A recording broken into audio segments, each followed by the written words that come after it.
Welcome back to the Marketing for Tax Professionals podcast. My name is Emily, and this is Jesse Arroyave. And we are so excited to be talking about ad campaigns. But this episode is a little bit different because we're going to get granular. Technical. Technical. Yes, because I want Jesse, our marketing director, to kind of walk us through how to set up your ad to generate leads.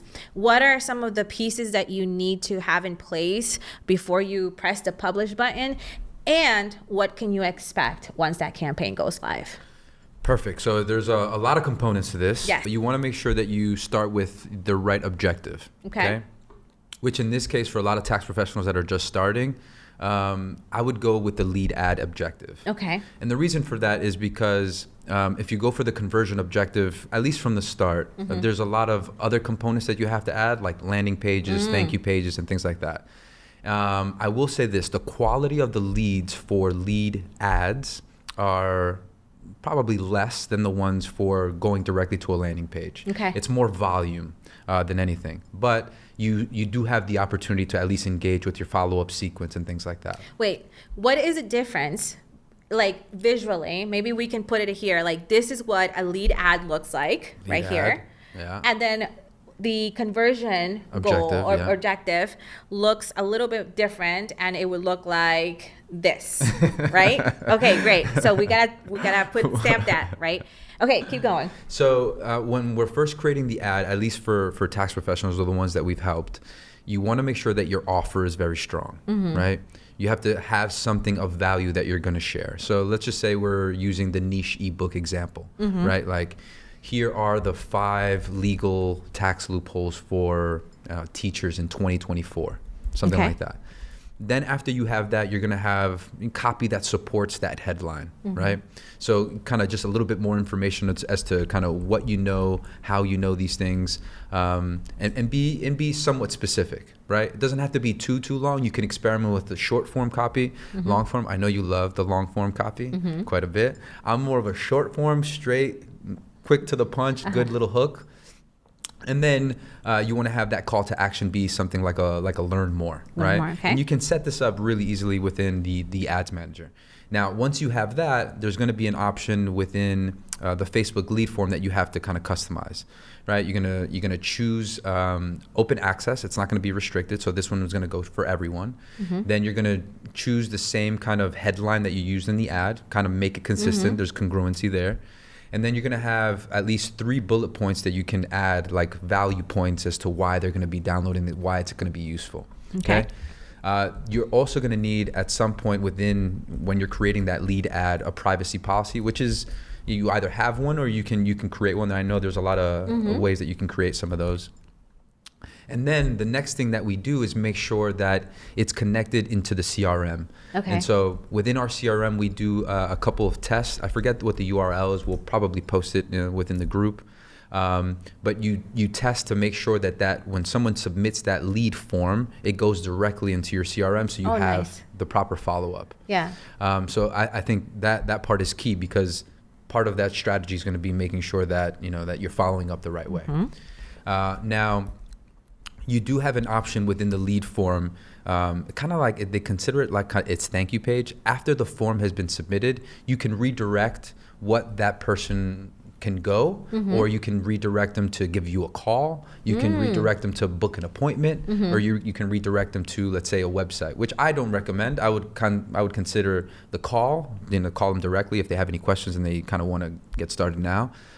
Or to go ahead and book an appointment, because this person submitted the lead, but they haven't booked the appointment. So now it's part of, okay, what's my sales process? Am I sending a text message right away saying like, hey, thanks so much for downloading the ebook. We've just sent it your way. Do you mind, do you want to schedule a call just to kind of get a little bit deeper into your business? Yeah. Right. And so that's how I would approach the lead ad objective. It's a lot easier than the landing page one. And if I'll just kind of dive into a little bit for the landing page.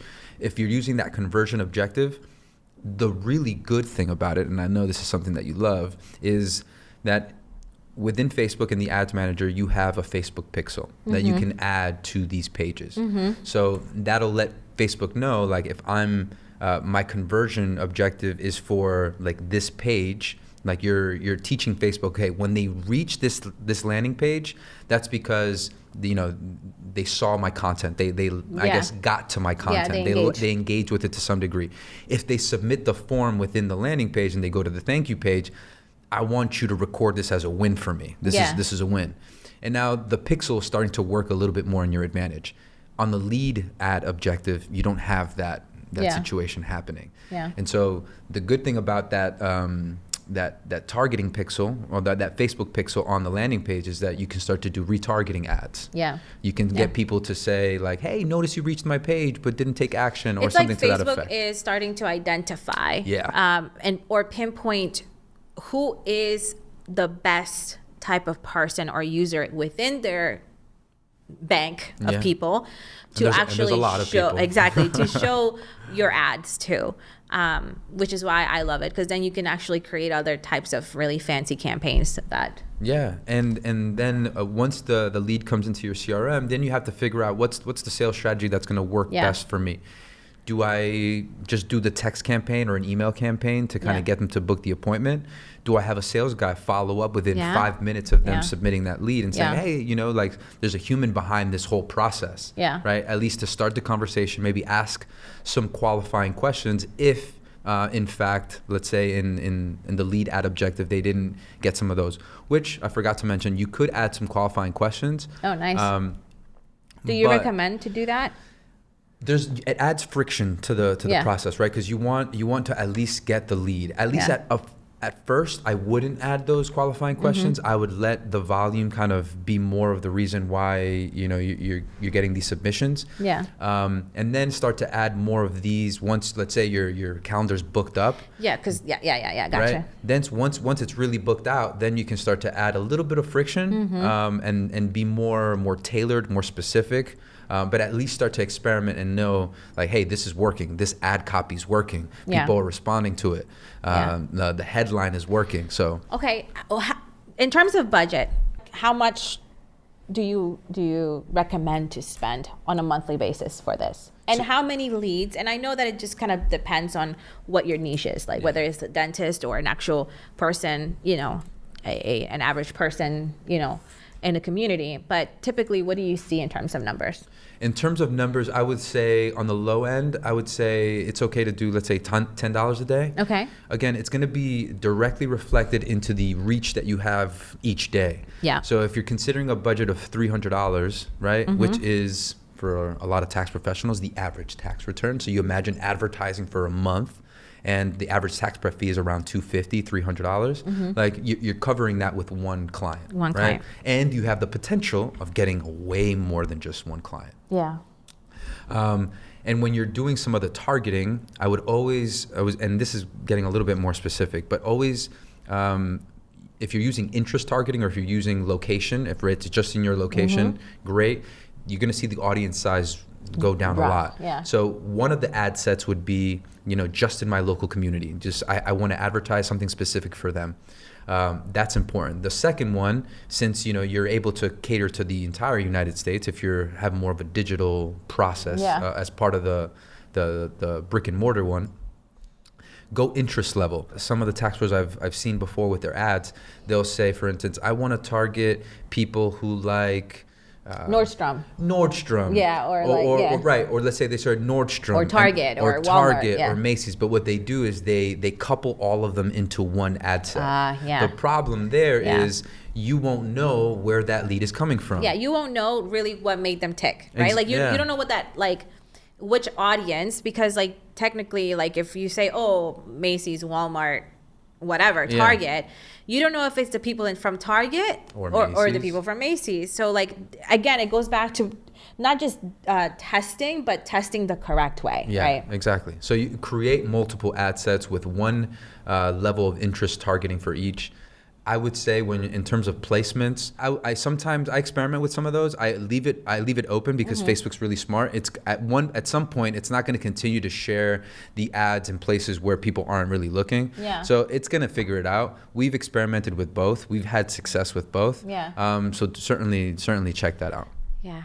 I love that we're getting into audiences because it kind of goes back to the whole niche situation. And we are probably going to repeat ourselves a lot about niche and like positioning, because truly, and I've said this in other episodes, it is one of the most critical things that you can do in business to actually scale your business and grow and get to the next level. Yeah, because you're constantly asking yourself, like, how do I separate myself from the pack?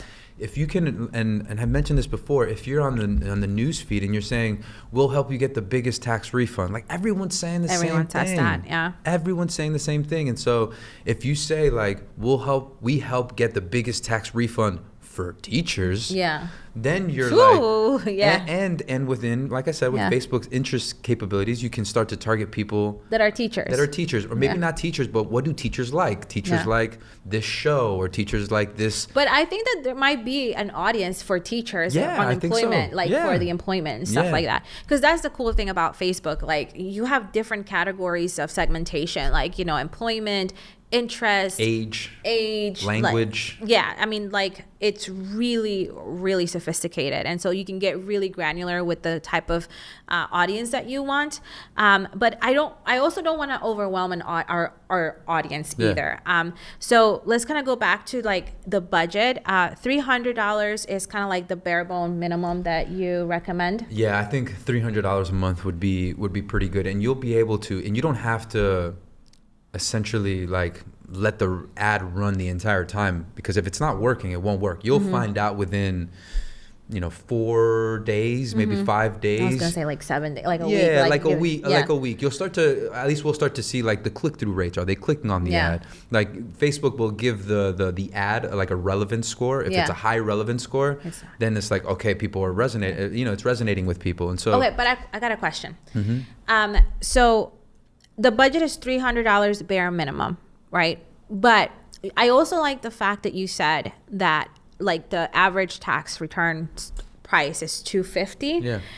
Like, talk a little bit about that mindset, because I feel like sometimes we kind of get caught up on like, oh my gosh, like I just spent $300 and I didn't get a customer. So like, how do you go past that mindset? How do you like improve that? Yeah, it's a very limiting one. I mean, like I said before, you're not, what you're doing is you're buying data from Facebook. You're making Facebook get smart for you. You're making Facebook an ally, like find my people, right?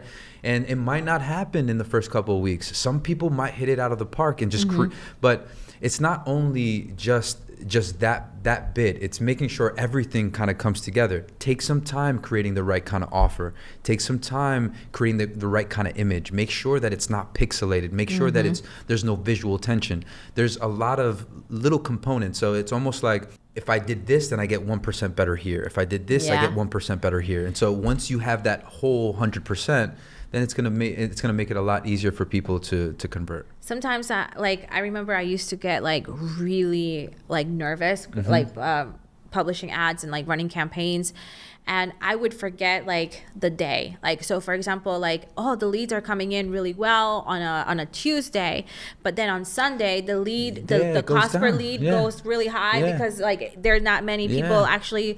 My people may not be on the computer on Sunday. And so you also have to kind of understand that will happen, right? Like on 4th of July in the summer, people are not in the computers that much. So you might actually be spending a little bit more, but you will never know how much more you're going to be spending until you actually start testing, right? Yeah. So it's really important that you try to set aside some minimal budget to do the testing, like we've said in the last couple of episodes too. Yeah. So can you imagine, because I know a lot of tax professionals that rely on word of mouth and referrals.